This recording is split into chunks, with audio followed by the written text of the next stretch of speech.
Hello friends, শুভ সকাল। আশা করছি সবাই অনেক অনেক ভালো আছো, সুস্থ আছো। তো প্রতিদিনের মতো তোমাদের মাঝে আজকেও সকাল সকাল একটা ভিডিও নিয়ে চলে এসেছি। তো চা খেয়েই আজকের ভিডিওটা, আজকের সকালটা শুরু করলাম এক কাপ চায়ের সঙ্গে। আর তোমরা কারা কারা আমাদের মতো এত সকাল সকাল ঘুম থেকে উঠে চা খাও আমাকে কিন্তু জানিও। তো আজকের চাটা হচ্ছে বিস্কুট দিয়ে খাবো। কালকে ছিল ড্রাই কেক দিয়ে চা খেয়েছি। আমার মনে হয় নিত্য নতুন এক এক স্টাইলে চা খেতে কিন্তু আমার কাছে ভালোই লাগে। তোমাদের কার কার কাছে কেমন লাগে জানি না। আর প্রতিদিনের চাটা কিন্তু আমার বড়মশাই মানে তোমাদের দাদা, সে আমাকে চা তৈরি করে খাওয়ায়। তো এভাবেই কিন্তু সে নাকি আমার থেকে অনেক সুন্দর চা তৈরি করে, এজন্যই কিন্তু আমাকে প্রতিদিন সে চা করে খাওয়ায়। যাই হোক, আর আজকের চাটা দেখো সুন্দর করে ওইভাবে বানিয়ে নিয়েছিল প্রতিদিনের মতো। আর আজকের চাটা কিন্তু একটু অন্যরকম বেশি ছিল, কারণ আজকের চা লেবু পাতা আর আদা দিয়ে তৈরি করছিলাম। তোমরা কিন্তু লেবু পাতা দিয়ে একদিন চা করে আমাদের মতো খেয়ে দেখো, অন্য সুন্দর একটা ফ্লেভার, আর স্বাদটাও কিন্তু অনেক গুণ বেড়ে যায়। তো চা খেয়েই বেরিয়ে পড়লাম বাইরে। আর বাইরে এসে দেখো কত সুন্দর একটা পরিবেশ, আমাদের একটু ঘুরিয়ে দেখালাম। তো চলে এসেছি আজকে কি রান্না করব সেই শাক সবজি নেওয়ার জন্য। তো আজকে আমি ভাবছি যে কিছুটা পুঁই পাতা নিয়ে যাব। এইখানে হচ্ছে আম বাগান ছিল আর পেয়ারা বাগান, মাঝখানে হচ্ছে মাছের চাষ হয়। তো এই দেখো পুঁই গাছগুলো কতটা সুন্দর তরতরে। তোমরা কালকে আগের ভিডিওতে দেখেছো যে আমি পুঁই ডাঁটা রান্না করেছি। তো আজকে হচ্ছে পুঁই পাতা নিয়ে বড়া করব। আর পুঁই পাতার বড়া যারা যারা খেয়েছো তারা তো জানোই যে এটা কতটা টেস্টি হয়। তো যাই হোক, আমি পুঁই পাতাগুলো দেখো বেছে বেছে ভালো যে পাতাগুলো ছিল সেগুলোই বেছে বেছে সিলেক্ট করে নিচ্ছিলাম। আর এগুলো নিয়েই আজকে আমি বড়া তৈরি করব। পুঁই পাতা যদি বেসন আর চালের গুঁড়ো দুটো মিক্সড করে ভেজে খেয়ে দেখো, তাহলে এটা এত টেস্টি আর এতটা মুচমুচে হয় সেটা ভাবাই যায় না।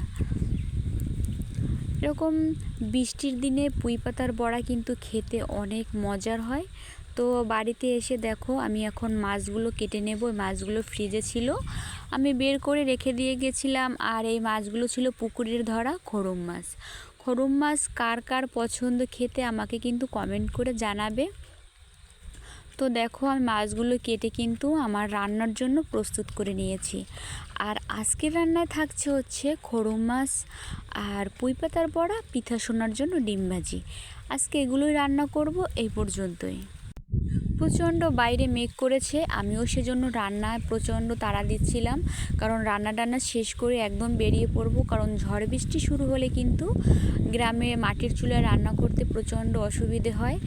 আর এজন্যই, আর আমরা যেহেতু গ্রামে বেশিরভাগই মাটির চুলায় রান্না করি। তো দেখো এদিকে পুঁই পাতার বড়াগুলো কিন্তু আমার এক পর্যায়ে কিন্তু ভাজা হয়ে গেছে। আর এই বড়াগুলো কিন্তু সত্যি খেতে খুবই মজার হয়েছিল আর প্রচণ্ড মুচমুচে। বড়া যদি মুচমুচে না হয় তাহলে কিন্তু খেতে একদমই ভালো লাগে না।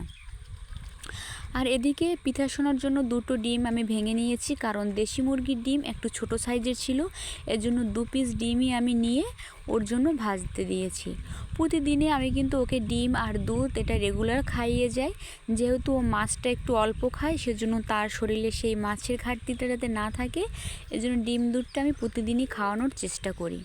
তো এদিকে ডিমটা ওর জন্য রেডি করে দেখো আমি দুধ খেতে দিয়ে দিয়েছি। আর ও কিন্তু দুধটা ঠিকঠাক খেয়ে নিচ্ছিল। আর দুধের সঙ্গে বিস্কুট দিলেই কিন্তু দুধটা ঠিকঠাক খেয়ে নেয়।